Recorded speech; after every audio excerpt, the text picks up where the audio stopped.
是常会哭的女孩，养了一只名字叫做诺诺的小狗。有一天，诺诺病了，流鼻涕又咳嗽，女孩的眉头紧皱，眼泪默默地流。这只小狗病情很严重，可它并不知道自己的生命还能。Ya, Bismillahirrahmanirrahim. Assalamualaikum warahmatullahi wabarakatuh. Salam sejahtera buat kita semua. Perkenalkan, nama saya Sony Salimi sebagai salah satu dosen tetap di program studi kimia Fakultas Sains dan Teknologi di Universitas Wanita Indonesia. Video ini merupakan bagian pernyataan diri dalam unjuk kerja Tridharma Perguruan Tinggi atau PDD UKPTP untuk sertifikasi dosen tahun 2026, khususnya dalam aspek pengajaran. Pada kesempatan ini, saya akan menjelaskan secara singkat mengenai mata kuliah Analisis Kimia Lingkungan yang saya ampuh. Mata kuliah ini dirancang untuk membekali mahasiswa pada pemahaman konseptual serta keterampilan praktis dalam merancang, menjalankan, dan mengevaluasi kualitas lingkungan yang relevan di era globalisasi ini. Mata kuliah ini merupakan mata kuliah wajib Prodi yang termasuk ke dalam mata kuliah keilmuan dan keahlian atau MKK dengan kode khusus KI 13637 serta memiliki bobot 3 SKS. Mahasiswa tidak hanya mempelajari teori tetapi juga melakukan praktek melalui pengambilan sampel lingkungan dan pengujiannya di laboratorium untuk mampu melakukan analisis kualitas lingkungan.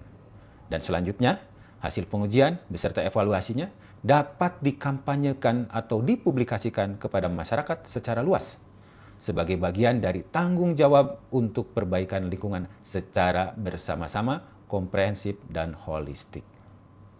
Mata kuliah ini terdiri dari beberapa topik, diantaranya adalah 1. Pengantar analisis kimia lingkungan. Yang kedua, konsep dasar pencemaran lingkungan. Yang ketiga, parameter kualitas lingkungan dan baku mutu. Yang keempat, teknik sampling dan preparasi sampel lingkungan. Yang kelima, metode analisis kimia lingkungan.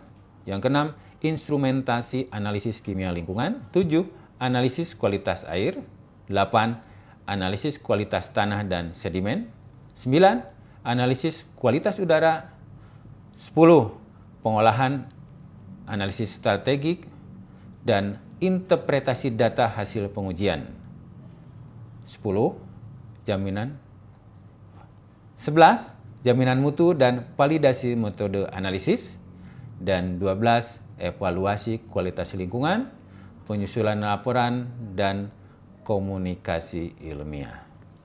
Menerapkan sistem KKNI, di mana dalam mata kuliah analisis kimia lingkungan, metode yang digunakan adalah inquiry. Metode ini disesuaikan dengan mata kuliah dan topik materi yang terdapat di dalamnya. Karena mata kuliah analisis kimia lingkungan merupakan mata kuliah keilmuan dan keahlian program studi kimia, sehingga mahasiswa harus dapat lulus dalam capaian pembelajaran yang diinginkan. Maka, diperlukan metode pembelajaran inquiry untuk mahasiswa dapat membangun pemahamannya sendiri atas bimbingan para dosen. Adapun bobot yang kami berikan untuk mata kuliah analisis kimia lingkungan, ini diantaranya adalah 1. Tugas 30%, ujian tengah semester 30%, ujian akhir semester 30%, dan kehadiran 10%. Penilaian ini dilakukan secara objektif berdasarkan indikator seperti ketepatan dan penugasan materi, partisipasi aktif, serta kemampuan analisis terhadap studi kasus. Adapun yang menjadi luaran dari mata kuliah analisis kimia lingkungan, utamanya mata kuliah ini adalah 1. Pelaporan praktikum analisis kimia lingkungan. 2. Portofolio hasil analisis beberapa parameter lingkungan. Ketiga, presentasi studi kasus pencemaran lingkungan. Keempat, proposal atau mini riset analisis kualitas lingkungan. Dan terakhir, kelima, artikel ilmiah sederhana atau poster ilmiah berdasarkan hasil praktikum atau proyek yang dikerjakan. Selanjutnya Anda akan menyaksikan video cuplikan proses pembelajaran saya bersama para mahasiswa di kelas pada sesi studi kasus pencemaran lingkungan. Di sesi ini, mahasiswa belajar tentang proses terjadinya pencemaran lingkungan akibat aktivitas manusia yang diawali dengan pengantar analisis kimia lingkungan, teknik pengambilan sampel lingkungan, studi kasus pencemaran lingkungan. Selamat menyaksikan.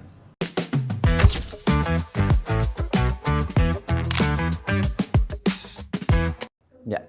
Assalamualaikum warahmatullahi wabarakatuh. Waalaikumsalam warahmatullahi wabarakatuh. Wah. Rekan-rekan, sehat? Alhamdulillah. Kalau saya sebut pagi, jawab pagi, pagi, pagi 3 kali dengan semangat ya. Pagi! Pagi, pagi, pagi. Wah, kurang keren. Sekali lagi. Pagi! Pagi, pagi, pagi. Oke. Rekan-rekan semua, hari ini saya akan menyampaikan kembali ya terkait mata kuliah analisis kimia lingkungan yang sudah masuk pada pertemuan yang ke-5. Ya, pagi ini karena juga menjadi mahasiswa-mahasiswi yang bertanggung jawab, tingkat kehadiran itu menjadi penting ya. Selain daftar absensi diisi, juga saya mau coba apa? Bukan, saya coba absen langsung. Takutnya di absensi ada 20, yang hadirnya 21. Kan bingung nanti. Satu lagi siapa? Puswa. Oke. Febri. Hadir Bapak. Adilian. Rena. Hadir Pak. Hasna. Yunda. Dida. Askia. Zulfa. Yang lakinya mana ya yang ada? Si siapa? Sauki. Sauki kemana Sauki? Nggak tahu ya. Nanti kasih tahu ya. Tetapi kita coba ulas balik ya. Kenapa kita menjadi penting untuk mempelajari analisis kimia lingkungan? Ada yang tahu? Kimia lingkungan menjadi penting kenapa? Karena kita merupakan bagian dari komponen lingkungan. Lingkungan itu kan terdiri dari lingkungan biotik, abiotik. Ya, biotik itu makhluk hidup, abiotik yang mati. Abiotik contohnya siapa? Kamu abiotik? Abiotik? Biotik ya? Oke ya. Kita semua biotik. Nah, kita bagian daripada lingkungan. Dan kita bagian dari sebuah ekosistem. Ekosistem itu akan berjalan normal pada saat setiap subsistemnya, setiap komponen sistemnya itu berjalan dengan baik. Analisis kualitas lingkungan atau analisis kimia lingkungan ini merupakan mata kuliah yang mempelajari bagaimana kondisi lingkungan kita dilihat dari sisi kimia. Kimia apa? Ada kimia, ada fisika, ada biologi. Ya. Itu sesuatu yang normal, sesuatu yang hari-hari kita selalu akan bersinggungan. Dalam dunia nyata, aktivitas manusia, baik secara individual, berkelompok, melalui industri, perkantoran, dan segala macam, selain menimbulkan dampak positif, pasti juga menimbulkan dampak negatif. Apa diantaranya dampak negatif itu? Dampak negatif dari aktivitas kita apa, Stepi? Pencemaran. Pencemaran akibat apa, Febi? Akibat kita Apa? Everyday. Kamu buang sampah nggak? Kamu BAB nggak? Nah, semua kita ini menghasilkan limbah. Baik padat, cair, maupun gas. Apa limbah gas, Dida? Kantun. Nah, itu semua tentunya sesuatu yang membebani lingkungan jika tidak dikelola dengan baik. Nah, analisis kimia lingkungan, di mana posisinya? Terkait dengan hal yang tadi.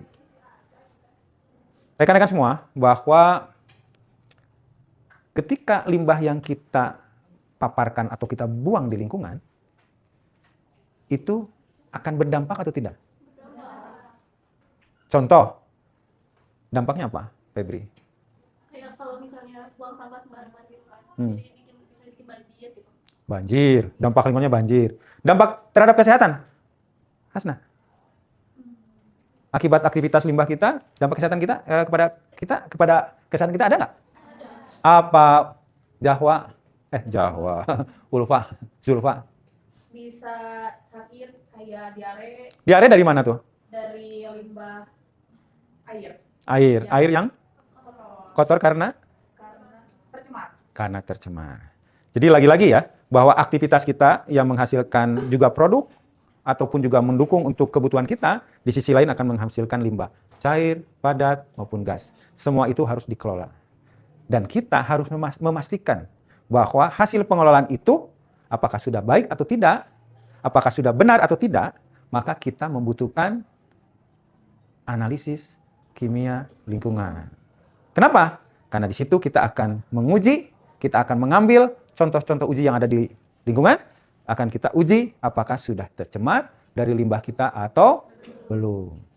Seperti yang kita ketahui bahwa pembangunan ataupun aktivitas kita kan tidak mungkin dihentikan ya. Karena kita everyday harus memenuhi kebutuhan hidup kita. Baik untuk diri sendiri maupun untuk keluarga atau bahkan menyediakan untuk orang lain. Nah, tetapi di sisi lain jangan sampai aktivitas kita dengan limbahnya yang dibuang ke lingkungan justru akan membuat dampak negatif. Seperti tadi kan sudah disampaikan, terjadinya kejadian luar biasa, diare, banjir, atau juga ISPA karena udara tercemar. Nah, kita secara individu, bersama-sama, atau bahkan pemerintah, perlu membuat atau perlu melakukan monitoring, mengevaluasi, baik kegiatan kita maupun pengelolaan yang sudah berjalan. Oke, karena lingkungan pada umumnya, ya kan, memantau lingkungan itu pada umumnya dibagi dalam pemantauan kualitas air, kualitas udara, dan tanah. Biasanya seperti itu. Walaupun nanti dengan spesifik juga ada yang memonitoring terkait dengan makanan. Apalagi? Minuman, ya itu juga ya. Oke. Nah, agar kita mampu memotret kualitas lingkungan secara baik, maka apa yang harus kita lakukan? Saskia?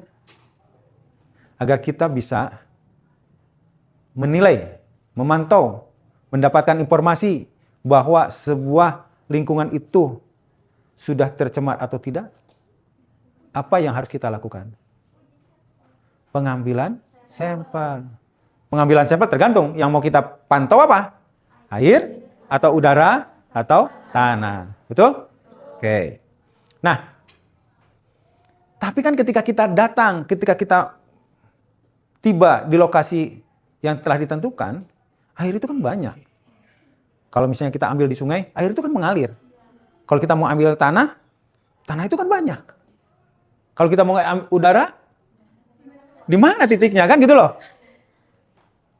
Kata kunci agar hasil uji laboratorium kita, hasil pengujian laboratorium kita, itu representasi apa yang harus kita lakukan.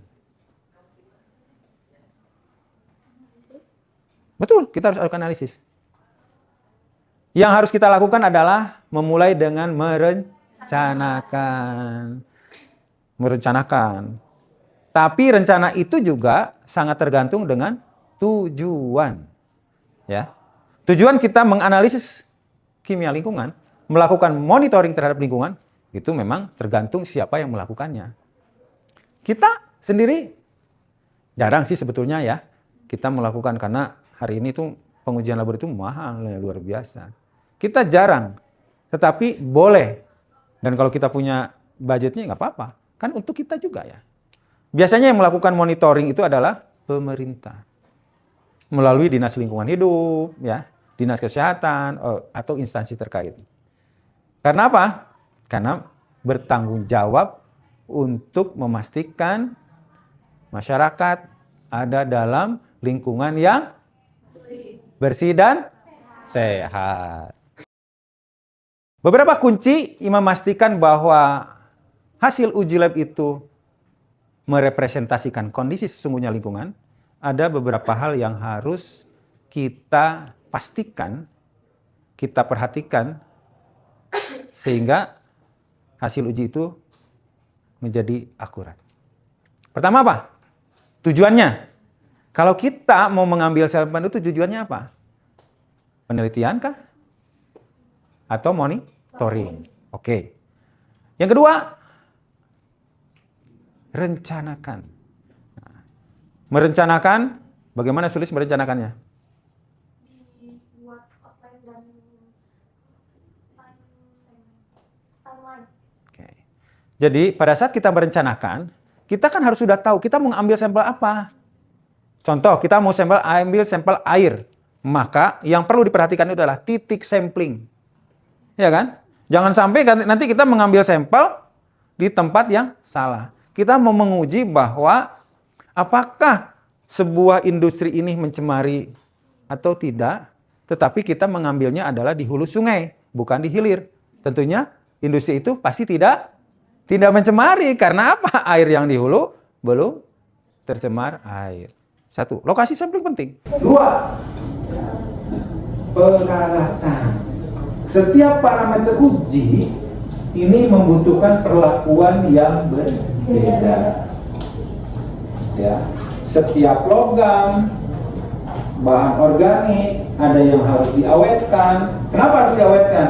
Biasanya kan kita menguji jarak dari tempat pengambilan contoh uji ke laboratorium itu kan berjarak.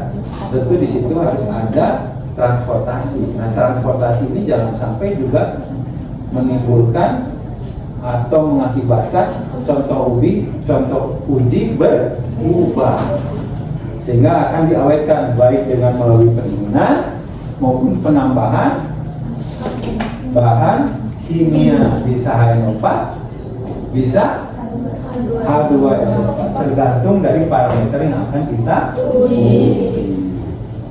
Ya, begitu pun juga dengan parameter atau sampel udara. Penentuan titik sampling juga menjadi penting. Kenapa? Kita mau menguji udara emisi. Harus di mana? Harus dicerobong atau di outlet emisi itu keluar. Ada juga rumusnya. 8D atau 4D. Kita mau menguji udara ambien. Jangan sampai kita karena takut panas, takut kehujanan, mengambil sampel udara di bawah, sehingga hasilnya akan tidak merepresentasikan kondisi sesungguhnya. Oke, rekan-rekan semua, tadi kan kita sudah bicara tentang bagaimana kita melakukan monitoring kualitas lingkungan dengan memastikan bahwa hasil ujinya representasi, hasil ujinya valid, hasil ujinya terpercaya. Maka teknik sampling menjadi penting.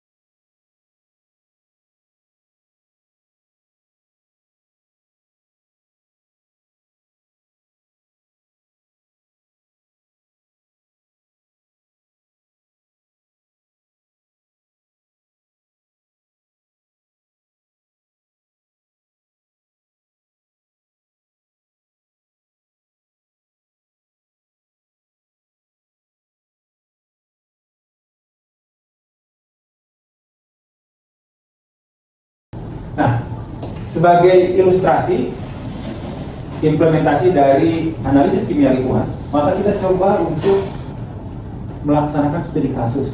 Walaupun ini kondisi lingkungan yang sudah terjadi. Salah satunya adalah ada di TPA Bantar Gebang. Ada yang tahu Bantar Gebang di mana? Bekasi. Jadi TPA Bantar Gebang ini melayani sampah domestik, harusnya sampah rumah tangga aja ya, yang berasal dari Jabodetabek. Ya. Oke. Aktivitas TPA, sampah dikumpulkan dalam sebuah tempat. Apa yang terjadi terhadap lingkungan? Ini sampah loh. Banyak hal yang mungkin terjadinya pencemaran udara, bisa sehingga sampel yang kita ambil itu dari gas yang merepresentasikan kondisi pencemaran air. Dari apa? Yang kedua, air lili yang dihasilkan. metode Pencemaran pengujian. tanah. Metode pengujian juga harus Tentunya, dipastikan ini bahwa menjadi di penting, laboratorium karena menggunakan metode pengujian Bantar Gebang yang pun sudah harus divalidasi, beroperasi sehingga tanpa harus hasil menimbulkan ujinya dampak negatif bagi akurat. lingkungan, terutama Karena terhadap apa? masyarakat Metodenya sekitar. valid, Ya. alatnya Sebetulnya Bantar Gebang ini sudah sertifikasi, menerapkan teknologi terkalibrasi, sehingga apa? buang sampah yang benar. Kebijakan Tetapi yang akan kita ini sudah tidak putuskan mencemari dengan lingkungan. data-data yang benar melakukan akan menghasilkan monitoring, kebijakan yang benar. terutama terhadap kemungkinan pencemaran udara. Apa yang harus kita lakukan? Merencanakan pengambilan contoh udara. Udara ya. Yang kedua, pencemaran air. Kira-kira kita apa yang diambil dari suspek ataupun dari perkiraan kita dia mencemari air, sampelnya diambil dari mana?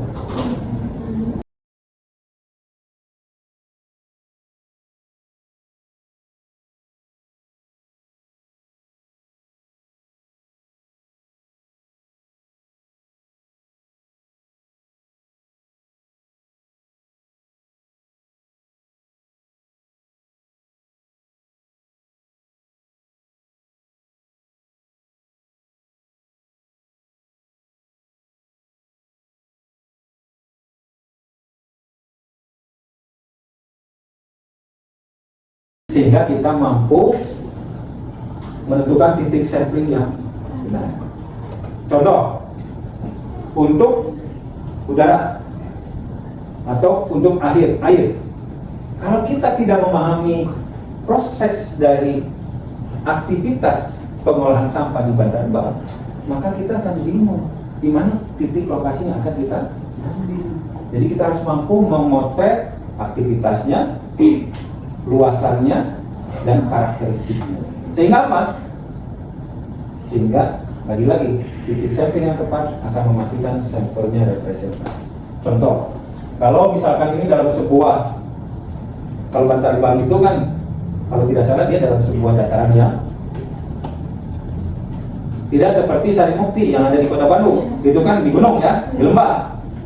Nah, untuk sampel udara yang harus diperhatikan apa pada saat kita mengambil contoh?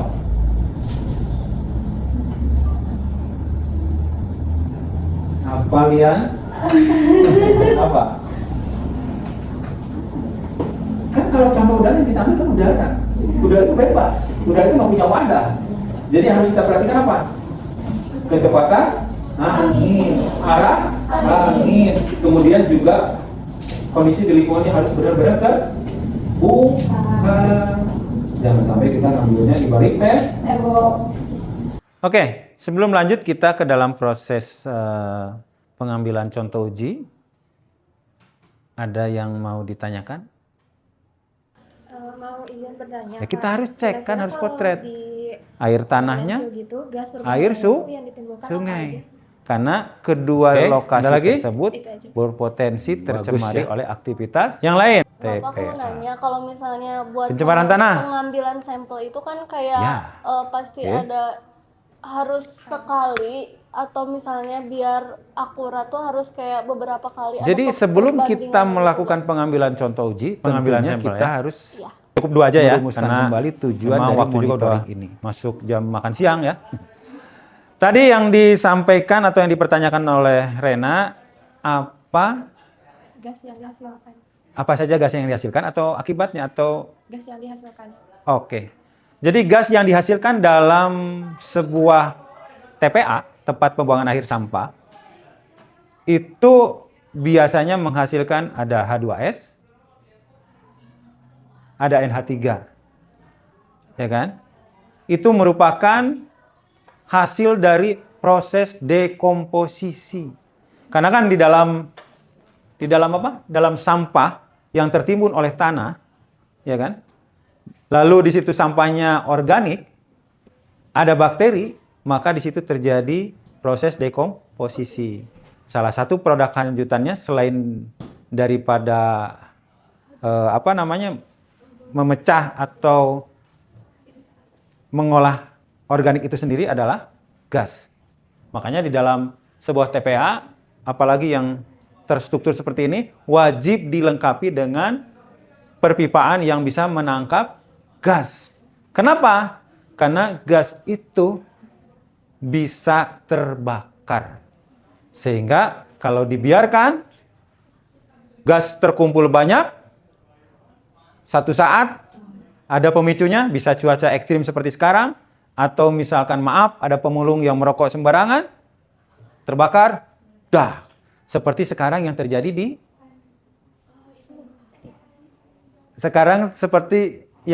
di TPA Sarimukti kemarin, dan sekarang juga ada yang terjadi juga di Tangerang, ya.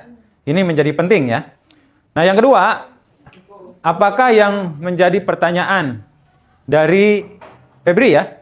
Apakah sampel harus diambil berulang? Tergantung, kita sedang melakukan penelitian atau sedang memotret kondisi saat itu. Kalau kondisi saat itu, disebutnya biasanya dengan grab sampling, ya kita ambil saja. Tapi tentunya dengan titik yang sudah ditentukan dan berdasarkan teori yang ada. Hasilnya seperti itu. Tetapi kalau kita ingin melihat bahwa pola pencemaran atau pola pemaparan pencemaran udara maupun air, ya kita tentunya akan melakukan pengambilan contoh uji berulang. Jadi tergantung dari tujuannya, ya. Tapi yang paling tidak tentu adalah titik sampel, cara mengambil sampel, cara menguji, ini menjadi penting diperhatikan dan dilaksanakan. Oke, rekan-rekan semua, saya pikir untuk sesi hari ini sudah cukup. Mudah-mudahan ilmu ataupun informasi yang sudah kita bahas bersama ini menjadi bekal kita buat diri kita menjadi lebih baik dan buat bekal kita mengkomunikasikannya kepada tetangga, masyarakat luas, bahwa penting buat kita mengetahui kondisi lingkungan. Penting buat kita menjaga lingkungan agar lingkungan kita menjadi tempat yang layak buat kita tinggal dan berkembang. Terima kasih. Billahi taufiq wal hidayah. Assalamualaikum warahmatullahi wabarakatuh. Waalaikumsalam warahmatullahi wabarakatuh.